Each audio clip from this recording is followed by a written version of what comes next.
നമ്മൾ മനസ്സിലാക്കാൻ പോകുന്ന ടാലിയിൽ എങ്ങനെയാണ് ലെഡ്ജർ ക്രിയേറ്റ് ചെയ്യുന്നത്, അതുപോലെ തന്നെ ഗ്രൂപ്പ് ക്രിയേഷൻ എങ്ങനെ ചെയ്യുന്നത്, പിന്നെ അതുപോലെ വൗച്ചർ ടൈപ്പ് തുടങ്ങിയ കാര്യങ്ങൾ, അതുപോലെ തന്നെ അതെങ്ങനെ ആൾട്ടർ ചെയ്യാൻ മറ്റു കാര്യങ്ങളെല്ലാമാണ് ഈ ഒരു വീഡിയോയിൽ നമ്മൾ കവർ ചെയ്യാൻ പോകുന്നത്. ഒന്നാമത്തെ എപ്പിസോഡിൽ നമ്മൾ കവർ ചെയ്തു എങ്ങനെയാണ് പുതിയൊരു കമ്പനി ക്രിയേറ്റ് ചെയ്യുക തുടങ്ങിയ കാര്യങ്ങളെല്ലാം ഒന്നാമത്തെ എപ്പിസോഡിൽ നമ്മൾ കവർ ചെയ്തു.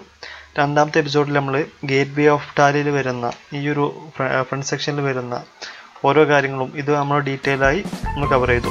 ഓരോ ഓപ്ഷൻസ് എന്തൊക്കെയാണ് ഓരോ ഓപ്ഷൻസിൽ വരുന്നത്, അതിൻ്റെ ഷോർട്ട് കട്ട് കീസ് എന്തെല്ലാമാണെന്നെല്ലാം നമ്മൾ മനസ്സിലാക്കി. അപ്പോൾ ഇതിനെല്ലാം ഇപ്പോൾ കമ്പനി ആക്സസ് ചെയ്യുക, അതല്ലെങ്കിൽ ഡാറ്റ, ഈ ഒരു ഓരോ ഓപ്ഷൻസും ആക്സസ് ചെയ്യാം. ആൾട്ട് കെ എന്നടിച്ചാൽ കമ്പനി ആക്സസ് ചെയ്യാം, ആൾട്ട് വൈ എന്നടിച്ചാൽ ഡാറ്റ ആക്സസ് ചെയ്യാം. പിന്നെ എക്സ്ചേഞ്ചിനാണ് ആൾട്ട് സെഡ്, അതുപോലെ എക്സ്പോർട്ട് എന്ന ഓപ്ഷൻ ആണെങ്കിൽ ആൾട്ട് ഇ. ഈ ഒരു ഓപ്ഷൻസ് ആണ് ടാലിയുടെ ഏതൊരു സ്ക്രീനിൽ പോയാലും ഈ ഒരു ഷോർട്ട് കട്ട് കീ ഉപയോഗിച്ചാണ് നമുക്ക് ഈ കാര്യങ്ങളെല്ലാം ചെയ്യാം. അതായത് ഇപ്പോൾ ഒരു ഉദാഹരണം പറയുകയാണെങ്കിൽ നമുക്ക് എക്സ്പോർട്ട് ചെയ്യാണ്ട് ഒരു ലെഡ്ജർ എന്നുണ്ടെങ്കിൽ ആ സ്പെസിഫൈ ലെഡ്ജർ ഓപ്പൺ ചെയ്തിട്ട് ആൾട്ട് ഇ എന്നടിച്ചാൽ നമുക്ക് ആ ഒരു ലെഡ്ജർ നമുക്ക് എക്സ്പോർട്ട് ചെയ്യാൻ കഴിയും. പിന്നെ പ്രിന്റ് ചെയ്യാൻ എല്ലാത്തിനും ഈ ഒരു സെയിം ഷോർട്ട് കട്ട് കീയാണ്. പിന്നെ ഇനി നമ്മൾ മനസ്സിലാക്കാൻ പോകുന്നത് എങ്ങനെയാണ് ലെഡ്ജർ ക്രിയേറ്റ് ചെയ്യുന്നത്. ലെഡ്ജർ ക്രിയേറ്റ് ചെയ്യാൻ വേണ്ടിയിട്ട് ആദ്യം നമ്മൾ ടാലി ഓപ്പൺ ചെയ്ത് കഴിഞ്ഞാൽ വരുന്നൊരു സ്ക്രീനാണ് ഇപ്പോൾ നമ്മൾ കണ്ടുകൊണ്ടിരിക്കുന്നത്. അതായത് ഗേറ്റ് വേ ഓഫ് ടാലി. ഇതിൽ ക്രിയേറ്റ് എന്നുള്ള ഓപ്ഷൻസ് പോയി കഴിഞ്ഞാൽ ഇവിടെ ഒരുപാട് ഓപ്ഷൻസ് വരുന്നുണ്ട്. നമുക്ക് ഗ്രൂപ്പ് ക്രിയേഷൻ വരുന്നുണ്ട്, ledger creation, currency, voucher type. പിന്നെ അതുപോലെ തന്നെ ഇൻവെൻട്രിയിൽ വരുന്നതാണ് അതായത് സ്റ്റോക്ക് ഗ്രൂപ്പ് ഉണ്ടാക്കാം, stock category, stock item, unit, godown. ഇനി ഇതിൽ ഓൾറെഡി ഒരുപാട് ലെഡ്ജർ ഗ്രൂപ്പുകൾ ഇതിൽ ഡിഫോൾട്ടായിട്ട് വരുന്നുണ്ട്. അപ്പോൾ അത് ഏതെല്ലാമാണ് ജസ്റ്റ് ഒന്ന് ചെക്ക് ചെയ്ത് നോക്കാം. ഈ ആൾട്ടർ എന്നുള്ള ഓപ്ഷൻസിൽ ജസ്റ്റ് ഗ്രൂപ്പ് നോക്കിക്കഴിഞ്ഞാൽ നമുക്ക് കാണാൻ പറ്റും ഒരുപാട് ഗ്രൂപ്പ് ഇതിൽ ഡിഫോൾട്ടായിട്ടുണ്ട്. ഇനി പുതിയ ഏതെങ്കിലും ഗ്രൂപ്പ് ക്രിയേറ്റ് ചെയ്യണമെന്നുണ്ടെങ്കിൽ അതിന് ക്രിയേറ്റ് എന്നുള്ള ഓപ്ഷൻസ് ഇവിടെ അവൈലബിൾ ആണ്. നമുക്ക് വേണമെങ്കിൽ പുതിയ ഗ്രൂപ്പ് ക്രിയേറ്റ് ചെയ്യാം. അതുപോലെ തന്നെ ഏതെല്ലാം ലെഡ്ജറാണ് ഇതിൽ ഡിഫോൾട്ടായിട്ട് വരുന്നതെന്ന് ചെക്ക് ചെയ്യാം. ഇതിലിപ്പോൾ 2 ലെഡ്ജറാണ് ഇതിൽ വരുന്നത്, ക്യാഷ് ലെഡ്ജറും പ്രോഫിറ്റ് ആൻഡ് ലോസ് അക്കൗണ്ടും. ഇത് ഡിഫോൾട്ടായിട്ട് നമ്മൾ ടാലിയിൽ ഉണ്ടാവും. അപ്പോൾ ആ ഒരു 2 ലെഡ്ജർ നമ്മൾ ക്രിയേറ്റ് ചെയ്യേണ്ട ആവശ്യമില്ല. പിന്നെ കറൻസി ഏതെല്ലാം വരുന്നത്, ഇതിൽ ഓൾറെഡി വന്നിട്ടുള്ളത് ഇന്ത്യൻ റുപ്പിയാണ്. ഓൾറെഡി നമ്മൾ കമ്പനി ക്രിയേറ്റ് ചെയ്തപ്പോൾ ഇന്ത്യൻ റുപ്പിയെ കറൻസിൻ്റെ ഡീറ്റെയിൽസ് കൊടുത്തായിരുന്നു. ഇനി വേണമെങ്കിൽ വേറെ കറൻസിൻ്റെ ഡീറ്റെയിൽസ് ഉണ്ടെങ്കിൽ നമുക്ക് ക്രിയേറ്റ് ചെയ്ത് ആഡ് ചെയ്യാൻ പറ്റും. പിന്നെ വൗച്ചർ ടൈപ്പ്, ഏത് വൗച്ചർ ടൈപ്പിലാണ് വരുന്നത്. ഇപ്പോൾ ഓൾറെഡി വരുന്ന വൗച്ചർ ടൈപ്സ് ഇതിൽ വരുന്നുണ്ട്. സെയിൽസ്, ഇനി വേണമെങ്കിൽ പുതിയ വൗച്ചർ ടൈപ്പ് ആണെങ്കിൽ B2B, B2C സെയിൽ, അങ്ങനെ സെപ്പറേറ്റ് വൗച്ചർ ടൈപ്പിൽ ക്രിയേറ്റ് ചെയ്യണമെന്നുണ്ടെങ്കിൽ നമുക്ക് ഇവിടെ ക്രിയേറ്റ് ഓപ്ഷൻസ് വരുന്നുണ്ട്. ഇനി എങ്ങനെയാണ് ക്രിയേറ്റ് ചെയ്യുക, അപ്പോൾ ഇത് എങ്ങനെ ക്രിയേറ്റ് ചെയ്യാനും വേണ്ടി പുതിയത് ക്രിയേറ്റ് ചെയ്യാൻ വേണ്ടി ക്രിയേറ്റ് എന്ന ഓപ്ഷൻസിൽ പോയി കഴിഞ്ഞാൽ ഗ്രൂപ്പ് ക്രിയേഷൻ ആണെങ്കിൽ ഇവിടെ നമുക്ക് ഗ്രൂപ്പായി ക്രിയേറ്റ് ചെയ്യാം. ഓൾറെഡി നമ്മൾ കണ്ട ഒരുപാട് ഗ്രൂപ്പുകൾ ഡിഫോൾട്ടായിട്ട് ഇതിൽ വരുന്നുണ്ട്. ഇനി നമുക്ക് ഒരു കമ്പനിയുടെ ചില സന്ദർഭങ്ങളിൽ ഗ്രൂപ്പ് ക്രിയേറ്റ് ചെയ്യേണ്ട ആവശ്യമായിട്ട് വരും. ഒരു ഉദാഹരണം പറയാം, ഒരു സ്പെസിഫൈ ഹെഡ്, ഇപ്പോൾ പ്രൊഡക്ഷൻ ഡിപ്പാർട്ട്മെൻറ്റ്, അതിൻ്റെ അടിയിൽ വരുന്ന കാര്യങ്ങൾ, അങ്ങനെയാണ് ഗ്രൂപ്പായിട്ട് നമുക്ക് അവിടെ ക്രിയേറ്റ് ചെയ്യാം വേണമെങ്കിൽ. പിന്നെ ലെഡ്ജർ. ഇനി ലെഡ്ജർ ക്രിയേഷൻ, ലെഡ്ജർ നമ്മൾ നോക്കിയപ്പോൾ ആകെ 2 ലെഡ്ജറാണ് ഇതിൽ ഡിഫോൾട്ടായിട്ട് വരുന്നത്. ബാക്കിയുള്ള എല്ലാ ലെഡ്ജറും നമ്മൾ ക്രിയേറ്റ് ചെയ്യണം. അപ്പോൾ അതെങ്ങനെയാണ് ക്രിയേറ്റ് ചെയ്യുക എന്നുള്ളത് നോക്കാം. ഇപ്പോൾ ലെഡ്ജർ എന്നെടുക്കുക. അപ്പോൾ ഇതിൽ ഡിഫോൾട്ടായിട്ട് വരുന്നത് പ്രോഫിറ്റ് ആൻഡ് ലോസ് അക്കൗണ്ടും അതുപോലെ തന്നെ ക്യാഷുമാണ്. അപ്പോൾ ഇനി ബാങ്ക്, നമ്മൾ എന്തൊരു സ്ഥാപനം മുന്നോട്ട് പോകുമ്പോൾ എന്തായാലും ഒരു ബാങ്ക് അക്കൗണ്ട് ഉണ്ടാവും. ബാങ്ക് ആണെങ്കിൽ ബാങ്കിൻ്റെ പേര് ഇവിടെ കറക്റ്റായിട്ട് സ്പെസിഫൈ ചെയ്ത് കൊടുക്കുക. State bank of India. ഇവിടെ ശ്രദ്ധിക്കേണ്ട കാര്യം, ബാങ്കിൻ്റെ ക്രിയേറ്റ് ചെയ്യുന്ന സമയത്ത് ജസ്റ്റ് ബാങ്ക് എന്ന് അടിച്ചു കൊടുത്താൽ ഇതിൽ എറർ വരാറുണ്ട്. ഈ ടാലി പ്രൈമിൽ ERP ആ ഒരു എറർ വന്നിട്ടില്ലായിരുന്നു. അപ്പോൾ ആ എറർ വരാതിരിക്കാൻ വേണ്ടിയിട്ട് ഏത് ബാങ്കാണോ ഉപയോഗിക്കുന്നത് ആ ബാങ്കിൻ്റെ ഡീറ്റെയിൽസ് അവിടെ കൊടുക്കുക. ഇവിടെ അണ്ടർ എന്നുള്ള ഓപ്ഷൻസിൽ ഇത് നമ്മളെ ഗ്രൂപ്പാണ്, ഇത് ലിസ്റ്റ് ഓഫ് ഗ്രൂപ്പ് എന്ന് ഇവിടെ കാണാം. അപ്പോൾ നമ്മൾ പുതിയൊരു ഗ്രൂപ്പ് ഉണ്ടാക്കി കഴിഞ്ഞാൽ ആ ഗ്രൂപ്പിൻ്റെ അണ്ടറിൽ വരുന്നതാണെങ്കിൽ അതവിടെ സെലക്ട് ചെയ്ത് കൊടുക്കാം. ഇതിപ്പോൾ വരുന്നത് ബാങ്കിലാണ്. ഇതിപ്പം വരുന്നത് ബാങ്കിൻ്റെ അണ്ടർ ബാങ്കായിട്ടാണ് വരിക, ബാങ്ക് അക്കൗണ്ട്. ഇനി ഇവിടെ അക്കൗണ്ട് നമ്പർ കൊടുക്കുക പറഞ്ഞു, എല്ലാ ഓപ്ഷൻ വന്നിട്ട് 67600855 അക്കൗണ്ട് നമ്പർ കൊടുത്തു. IFSC കോഡ് കൊടുക്കുക, SBIN IFSC കോഡ്, ബ്രാഞ്ചിൻ്റെ പേര് കൊടുക്കുക. പിന്നെ നമുക്കിതിൽ ഓപ്ഷൻസ് വരുന്നുണ്ട്. സെറ്റ് ആൾട്ടർ ചെക്ക് ബുക്ക് പ്രിൻറ്റിങ്ങിൻ്റെ ഓപ്ഷൻസും കാര്യങ്ങളെല്ലാം ഇതിൽ വരുന്നുണ്ട്. വേണമെങ്കിൽ അത് എനേബിൾ ചെയ്ത് കൊടുക്കാം. ഇതിൽ ഇപ്പോൾ ചോദിച്ചിട്ടുള്ളത് റേഞ്ച് ഓഫ് ചെക്ക് ബുക്സ് അത് നമുക്ക് വേണമെങ്കിൽ എത്ര ഓരോ ചെക്ക് ബുക്കിനും ഒരു നമ്പർ ഉണ്ടാവും. ഇന്ന സീരിയൽ നമ്പർ മുതൽ ഇന്ന വരെ ഒരു ചെക്ക് ബുക്ക് എടുത്ത് കഴിഞ്ഞാൽ നമുക്ക് മനസ്സിലാക്കാൻ പറ്റും. ഒരു ഉദാഹരണത്തിന് തുടങ്ങുന്നത് 1 lakh ആണ് ചെക്ക് നമ്പർ തുടങ്ങുന്നത്. ചെക്ക് നമ്പർ അവസാനിക്കുന്നത് 1,00,100 ആണെന്നുണ്ടെങ്കിൽ നമുക്ക് ഇവിടെ മനസ്സിലാക്കാം 101 ചെക്ക് ബുക്ക് നമ്മളെ കയ്യിൽ അവൈലബിൾ ആണ്. പിന്നെ ചെക്ക് ബുക്കിൻ്റെ പേര് നെയിം ഓഫ് ചെക്ക് ബുക്കിൻ്റെ പേരെന്താണെങ്കിൽ വേണമെങ്കിൽ നമുക്ക് ഓപ്ഷനായിട്ട് കൊടുക്കാവുന്നതാണ്.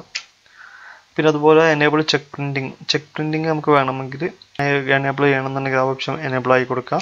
പിന്നെ അതിൻ്റെ കോൺഫിഗറേഷൻ, അപ്പോൾ ചെക്ക് പ്രിൻ്റ് ചെയ്യുകയാണെങ്കിൽ നമ്മൾ അതിൻ്റെ കോൺഫിഗറേഷനിൽ ഒരുപാട് കാര്യങ്ങൾ ഡീറ്റെയിൽസ് കൊടുക്കാനുണ്ട്.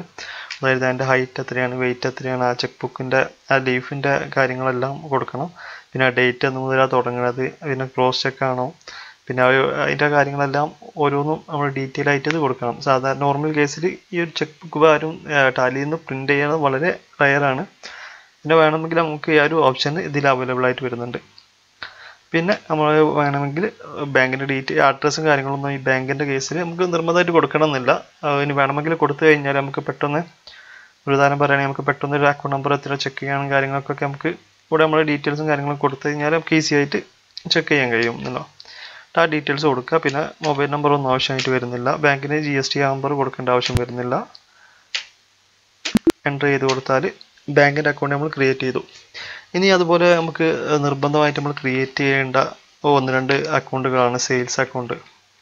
അപ്പോൾ സെയിൽസിൻ്റെ അക്കൗണ്ട് സെയിൽസ് എഴുതി ഇവിടെ നമ്മൾ സ്പെസിഫൈ ചെയ്യുക സെയിൽസ് അക്കൗണ്ട് എന്ന് കൊടുത്തു. എൻ്റർ ചെയ്ത് പോവുക. സെയിൽസ് അക്കൗണ്ട് ക്രിയേറ്റ് ചെയ്തു. അടുത്തത് പർച്ചേസ് ക്രിയേറ്റ് ചെയ്യുക. അണ്ടർ പർച്ചേസ് ആയി കൊടുക്കുക. എൻ്റർ ചെയ്ത് പോവുക. പർച്ചേസിൻ്റെ ക്രിയേറ്റ് ചെയ്തു. ഇതുപോലെ ഓരോ അക്കൗണ്ട് നമ്മൾ ക്രിയേറ്റ് ചെയ്യാം. അതിൽ ഇനി വരുന്നത് നമ്മൾ GSTൻ്റെ വരും. അതാണ് GSTൻ്റെതാകുമ്പോൾ നോർമലി GSTയിൽ 3 ഹെഡുകളാണ് വരുന്നത്. ഒന്ന് CGST, SGST, IGST. അപ്പോൾ അതെങ്ങനെ ക്രിയേറ്റ് ചെയ്ത് നോക്കാം. CGST എത്ര പെർസെൻറ്റേജിൽ വരുന്നതാണ് നോക്കാം. ഒരു ഉദാഹരണം 80% ആണെങ്കിൽ CGST 9% ആയിരിക്കും. അപ്പോൾ CGST 9%. അണ്ടർ വന്നിട്ട് ഡ്യൂട്ടീസ് ആൻഡ് ടാക്സസ് എന്നുള്ള അണ്ടറിലാണ് ഇത് വരിക. അപ്പോൾ ഇതിൽ വരുന്ന ഓപ്ഷൻസ് വരുന്നുണ്ട്. GST ആണോ അതോ അതർ ആണോ? അപ്പോൾ GST ആണ് നമ്മളത്. അപ്പോൾ അത് കൊടുക്കുക. ഇത് സെൻട്രലാണോ സ്റ്റേറ്റ് ആണോ? CGST C കൊണ്ടോ തുടങ്ങുക. അപ്പോൾ സെൻട്രലാണ് വരിക. അപ്പോൾ സെൻട്രൽ ടാക്സ് ആണ് കൊടുക്കുക. എത്ര പെർസെൻറ്റേജ് ആണോ അത് കൊടുക്കുക. റൗണ്ടിങ് മെത്തേഡ് നോ എന്ന് കൊടുക്കുക. പ്രൊവൈഡ് ബാങ്ക് ഡീറ്റെയിൽസ് നോ എന്ന് കൊടുക്കുക. എൻ്റർ ചെയ്ത് കൊടുക്കുക. CGST ക്രിയേറ്റ് ചെയ്തു. അതുപോലെ തന്നെ SGST ക്രിയേറ്റ് ചെയ്യുക. SGST 9%. Duties and taxes GST. അപ്പോൾ SGST ആകുമ്പോൾ സ്റ്റേറ്റ് ടാക്സ് 9%. എൻ്റർ ചെയ്താൽ അത് ക്രിയേറ്റ് ചെയ്തു. ഇനി അതുപോലെ ഓരോ ഹെഡും ഇനി ഇൻട്രസ്റ്റേറ്റ്, അതായത് ഇതിപ്പോൾ ഇൻട്രസ്റ്റേറ്റിനാണ് പറഞ്ഞത്. നമ്മളെ സ്റ്റേറ്റിൻ്റെ അകത്ത് വരുന്ന ട്രാൻസാക്ഷനിലാണ് CGST SGST വരിക. നമ്മൾ സ്റ്റേറ്റിന് പുറത്തേക്ക് ഇപ്പോൾ ഒരു ഉദാഹരണത്തിന് തമിഴ്നാട്ടിലേക്ക് സാധനങ്ങൾ സെയിൽ ചെയ്യുമ്പോൾ IGST ഇൻട്രസ്റ്റേറ്റ് സപ്ലൈ ആണെങ്കിൽ IGST ആണ് വരിക. IGST 9%. IGST 9 അല്ല 18%. അതിൻ്റെ രണ്ടിൻ്റെ ടോട്ടലാണ് വരിക. അതാണെങ്കിൽ സ്റ്റേറ്റിൻ്റെ ഉള്ളിലാണെങ്കിൽ CGST വരും, അതുപോലെ SGST വരും. 9 പകുതി. സ്റ്റേറ്റിന് പുറത്തേക്കാണെങ്കിൽ IGST ആണ് വരിക 18%. അതും ഡ്യൂട്ടീസ് ആൻഡ് ടാക്സസ് എന്നുള്ള ഹെഡിൻ്റെ അണ്ടറിലാണ് വരുന്നത്. GST തന്നെയാണ്. എത്ര പെർസെൻറ്റേജ് ആണെന്നുള്ളത് 18% നമ്മൾ കൊടുത്തു. എൻ്റർ ചെയ്തു പോയാൽ IGST ക്രിയേറ്റ് ചെയ്തു. നമ്മൾ സാധനങ്ങൾ പർച്ചേസ് ചെയ്യും. അപ്പോൾ ആ സമയത്ത് നമ്മൾ ടാക്സ് കൊടുക്കും. അതായത് നമ്മൾ ടാക്സ് കൊടുക്കുന്നുണ്ട്. അപ്പോൾ ആ ടാക്സ് നമുക്ക് ക്ലെയിം ചെയ്യുന്നതിന് വേണ്ടി നമുക്ക് ഇൻപുട്ട് CGST 9% ക്രിയേറ്റ് ചെയ്യാം. Input CGST 9. ഇതും ഡ്യൂട്ടീസ് ആൻഡ് ടാക്സസ് എന്നുള്ള അണ്ടറിൽ തന്നെ കൊടുക്കുക. GST എന്ന് കൊടുക്കുക. CGST ആയതുകൊണ്ട് സെൻട്രൽ ടാക്സ് 9%. എൻ്റർ ചെയ്ത് പോവുക. അതുപോലെ input SGST 9%. Duties and taxes other 9%. അതും ക്രിയേറ്റ് ചെയ്തു. ഇനി ഇൻപുട്ട് IGST നമ്മൾ നേരത്തെ പറഞ്ഞ പോലെ മറ്റു സ്റ്റേറ്റുകളിൽ നിന്ന് സാധനങ്ങൾ പർച്ചേസ് ചെയ്തതാണെങ്കിൽ അതിൻ്റെ ഇൻപുട്ട് ക്ലെയിം ചെയ്യാൻ വേണ്ടി ഇൻപുട്ട് IGST അത് നമുക്ക് അത് ടോട്ടലാണ്. അപ്പോൾ 18% ആണ് വരിക. 18%. ഇത് റേറ്റുകൾ പല വ്യത്യാസം വരാം. മേ ബി ഇപ്പോൾ 5% വരുന്ന ഐറ്റംസ് ആണെങ്കിൽ IGSTയിൽ 5% വരിക. അപ്പോൾ CGST SGSTയും 2.5 2.5 അതുപോലെ തന്നെ 12% വരുന്ന ഐറ്റംസ് ഉണ്ടാവും. അതിനനുസരിച്ച് ഇത് ഇവിടെ മാറ്റി വരും. ഇപ്പോൾ നോർമലി ഇപ്പോൾ സർവീസ് സെക്ടർ ആണെങ്കിലും മറ്റ് അപ്പോൾ ഫർണിച്ചർ ഫീൽഡൊക്കെ ആണെങ്കിൽ 18% വരിക. അതുകൊണ്ടാണ് ഞാനൊരു നോർമലി 18% എടുത്തത്. അപ്പോൾ ഇൻപുട്ടിൻ്റെ GST എന്ന് കൊടുത്തു. ഇവിടെ 18% അങ്ങനെ അത് ക്രിയേറ്റ് ചെയ്തു. അപ്പോൾ ഇങ്ങനെയാണ് നമ്മൾ ഇത് ക്രിയേറ്റ് ചെയ്യേണ്ടത്. GSTൻ്റെ നമ്മൾ ആയിട്ട് ക്രിയേറ്റ് ചെയ്തു. ഇനിയിപ്പോൾ അതായത് നമ്മൾ പലപ്പോഴും കടത്തിന് സാധനങ്ങൾ വാങ്ങാറുണ്ട്.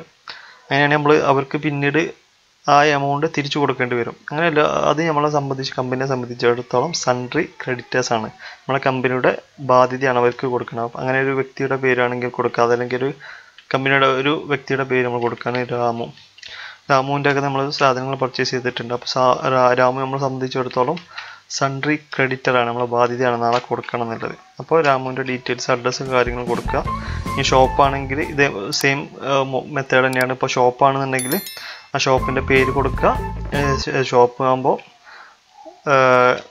ഇവിടെ അതായത് ഷോപ്പിൻ്റെ പേര് കൊടുക്കുക. അവിടെ GST നമ്പറും കാര്യങ്ങളും നമ്മൾ ഷോപ്പിൻ്റെ ആകുമ്പോൾ കൊടുക്കേണ്ടി വരും. ഇനി ഇല്ലാത്ത വ്യക്തികളാണെന്നുണ്ടെങ്കിൽ ഇവിടെ നമ്മൾ കൺസ്യൂമർ എന്ന് കൊടുത്ത് ഇത് അൺരജിസ്റ്റേർഡ് എന്ന് കൊടുത്താൽ മതി. ഷോപ്പിൻ്റെ കേസ് വരുന്ന ഉദാഹരണം നമുക്ക് വേറൊരു ഷോപ്പിൻ്റെ നമുക്ക് ക്രിയേറ്റ് ചെയ്ത് നോക്കാം. രാംകോ എന്ന ഷോപ്പിൽ നിന്ന് നമ്മൾ സാധനങ്ങൾ വാങ്ങുന്നുണ്ട്. അപ്പോൾ നമ്മളെ സ്ഥാപനത്തെ സംബന്ധിച്ചിടത്തോളം നമ്മളെ ബാധ്യതയാണ്. അപ്പോൾ രാംകോൻ്റെ സ്ഥലം എവിടെയായിരുന്നു എഴുതുക. വണ്ടൂരാണെങ്കിൽ വണ്ടൂർ, മലപ്പുറം, കേരള. പിൻകോഡ് ഉണ്ടെങ്കിൽ ആ പിൻകോഡ് എഴുതുക. മൊബൈൽ നമ്പർ ഉണ്ടെങ്കിൽ അത് കൊടുക്കുക. പിന്നെ പാൻ നമ്പറിൻ്റെ ആവശ്യം വരുന്നില്ല ഇവിടെ. പിന്നെ അതിൽ GSTൻ്റെ ടൈപ്പ് ഏതാണെന്ന് സ്പെസിഫൈ ചെയ്ത് കൊടുക്കുക. കോമ്പോസിഷൻ ഡീലറാണോ അതോ കൺസ്യൂമർ ആണോ റെഗുലർ ആണോ രജിസ്റ്റേർഡ് പേഴ്സൺ ആണോ. അപ്പോൾ GST ഉള്ള രാംകോ എന്ന് പറഞ്ഞ GST ഉണ്ടെങ്കിൽ റെഗുലർ എന്ന് കൊടുക്കാം. GSTയുടെ നമ്പർ അത് എൻ്റർ ചെയ്ത് കൊടുക്കുക.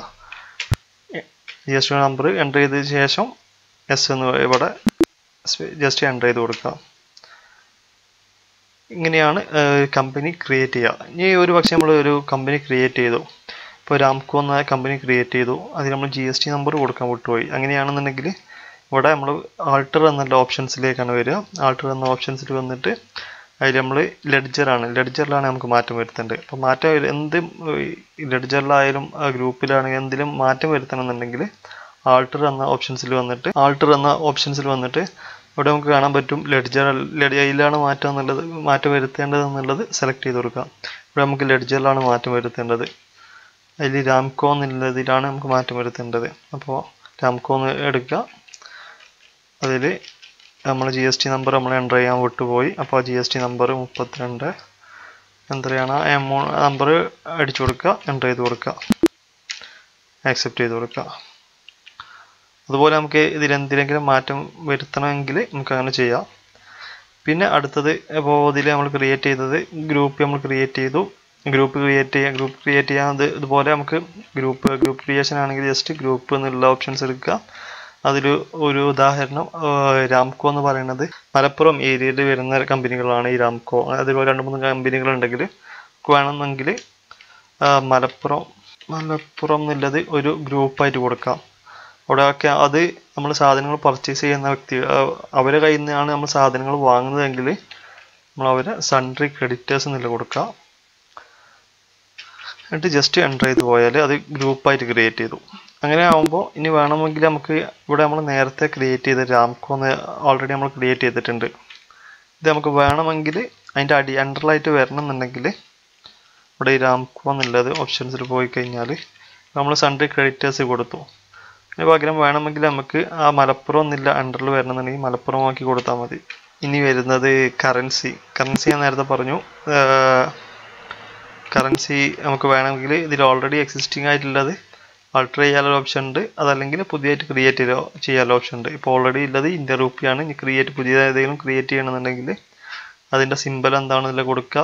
അതിൻ്റെ ഫോർമൽ നെയിം എന്താണെന്ന് കൊടുക്കുക. അത്ര ഡെസിമൽ പ്ലേസ് ഉണ്ട്. ആ ഡീറ്റെയിൽസ് കാര്യങ്ങൾ കൊടുത്ത് എൻ്റർ ചെയ്ത് കഴിഞ്ഞാൽ കറൻസി നമുക്ക് വേറെ കറൻസി ആഡ് ചെയ്യാം. പിന്നെ വൗച്ചർ ടൈപ്പ് എന്ന് പറയുന്നത് അതായത് വൗച്ചർ എൻട്രി എന്ന് പറയുന്നത് നമ്മൾ ട്രാൻസാക്ഷൻ പാസ് ചെയ്യുന്നതിനാണ് വൗച്ചർ എൻട്രി എന്ന് പറയുന്നത്. വൗച്ചർ ടൈപ്പ് എന്ന് പറയുന്നത് അതായത് അതായത് ഇപ്പോൾ നമ്മൾ ഓരോ കാര്യങ്ങളും ഈ സിസ്റ്റത്തിലേക്ക് എൻ്റർ ചെയ്തിരുന്ന സമയത്ത് സിസ്റ്റത്തിന് ഇത് മനസ്സിലാക്കുന്നത് ഇത് ഏത് വൗച്ചർ ടൈപ്പിലാണെന്ന് മനസ്സിലാക്കിയിട്ട് ശേഷം മാത്രമാണ് സിസ്റ്റം അത് കാര്യങ്ങളിൽ ഡിസ്പ്ലേ ചെയ്യുന്നത്. ഒരു ഉദാഹരണം പറയുകയാണെങ്കിൽ നമ്മൾ ഒരു പേയ്മെൻറ്റ് ചെയ്തു. അപ്പോൾ ഇത് പേയ്മെൻ്റ് ആണ് ചെയ്തത് എന്ന് സിസ്റ്റത്തിന് മനസ്സിലാക്കണമെന്നുണ്ടെങ്കിൽ ആദ്യം നമ്മളൊരു പേയ്മെൻറ്റ് എന്നുള്ള വൗച്ചർ ടൈപ്പ് നമ്മൾ ക്രിയേറ്റ് ചെയ്ത് വെക്കണം. അപ്പോൾ ഓൾറെഡി ഒരുപാട് വൗച്ചർ ടൈപ്പ് ഇതിൽ ഓൾറെഡി എക്സിസ്റ്റിംഗ് ആയിട്ട് ക്രിയേറ്റ് ചെയ്ത് വെച്ചിട്ടുണ്ട്. ഓൾറെഡി ഇതിൽ വരുന്നുണ്ട് ടാലിയിൽ. അപ്പോൾ അതിൽ സെയിൽസ് വരുന്നുണ്ട്, പർച്ചേസ് വരുന്നുണ്ട്, അതുപോലെ തന്നെ അതിൽ ആൾട്ടർ ചെയ്ത് ഇവിടെ നോക്കിക്കഴിഞ്ഞാൽ കാണാം കോൺട്രാ എൻട്രി എന്ന് പറയുന്നത് അതായത് ബാങ്കും ക്യാഷും അതിലുള്ള ഇടപാടുകൾ, അതായത് ബാങ്കിൽ ക്യാഷ് ഡെപ്പോസിറ്റ് ചെയ്യുക, ബാങ്കിൽ നിന്ന് ക്യാഷ് വിഡ്രോ ചെയ്യുക, ഇങ്ങനെ വരുന്ന എൻട്രികളെയാണ് കോൺട്രാ എൻട്രി എന്ന് പറയുന്നത്. അപ്പോൾ അതൊരു വൗച്ചർ ടൈപ്പാണ്. പിന്നെ ക്രെഡിറ്റ് നോട്ട് വരുന്നുണ്ട്, ഡെബിറ്റ് നോട്ട് വരുന്നുണ്ട്, delivery not, journal, material in, material out, memorandum, payment, physical stock, purchase, ഇങ്ങനെ ഒരുപാട് ഇത് ഓൾറെഡി ഇതിൽ വരുന്നുണ്ട്. അപ്പോൾ ഇനി ഇതല്ലാതെ നമുക്ക് പുതിയത് ഏതെങ്കിലും ക്രിയേറ്റ് ചെയ്യണമെന്നുണ്ടെങ്കിൽ ക്രിയേറ്റ് എന്നുള്ള ഓപ്ഷൻസ് ഉണ്ട്. ഇതിവിടെ സെയിൽസ് എന്നുള്ള ഒരൊറ്റ വൗച്ചർ ടൈപ്പിലാണ്. ഇനി വേണമെങ്കിൽ B2B സെയിൽസ് എന്നുള്ളൊരു വൗച്ചർ ടൈപ്പ് ഉണ്ടാക്കാം, B2C സെയിൽസ് എന്നുള്ളത് ഒരു വൗച്ചർ ടൈപ്പ് വേണമെങ്കിൽ ഉണ്ടാക്കാം. അത് ഓപ്ഷണലാണ്. അപ്പോൾ നോർമലി ഈ ഒരു കാര്യം സെയിൽസിൻ്റെ അണ്ടറിലാക്കി കൊടുത്താൽ മതി. അപ്പോൾ ഇനി വേണമെങ്കിൽ നമുക്ക് വൗച്ചർ ടൈപ്പ് പുതിയതായിട്ട് ക്രിയേറ്റ് ചെയ്യണമെന്നുണ്ടെങ്കിൽ നമുക്ക് ക്രിയേറ്റ് ചെയ്ത് കൊടുക്കാം. പിന്നെ വൗച്ചർ എൻട്രി എങ്ങനെയാണ് പാസ് ചെയ്യുന്നത് നമുക്ക് അടുത്ത വീഡിയോയിൽ നമ്മൾ വ്യക്തമാക്കി പറയുന്നുണ്ട്. അപ്പോൾ ഈ ഒരു കാര്യങ്ങളെല്ലാം ആ സമയത്ത് കറക്റ്റ് വ്യക്തമായി നമുക്ക് മനസ്സിലാവും. അപ്പോൾ എല്ലാവർക്കും ഇത് മനസ്സിലായിട്ടുണ്ടാവും എന്ന് വിചാരിക്കുന്നു. അപ്പോൾ സൈൻ ഔട്ട് ചെയ്യാണ്. ഇന്ന് ഈ ഒരു സെക്ഷൻ ഡിസ്കസ് ചെയ്യൽ ആർക്കെങ്കിലും എന്തെങ്കിലും സംശയം ഉണ്ടെങ്കിൽ എന്നെ ആയിട്ട് കോൺടാക്ട് ചെയ്യാം. എൻ്റെ കോൺടാക്ട് നമ്പർ 9633387350.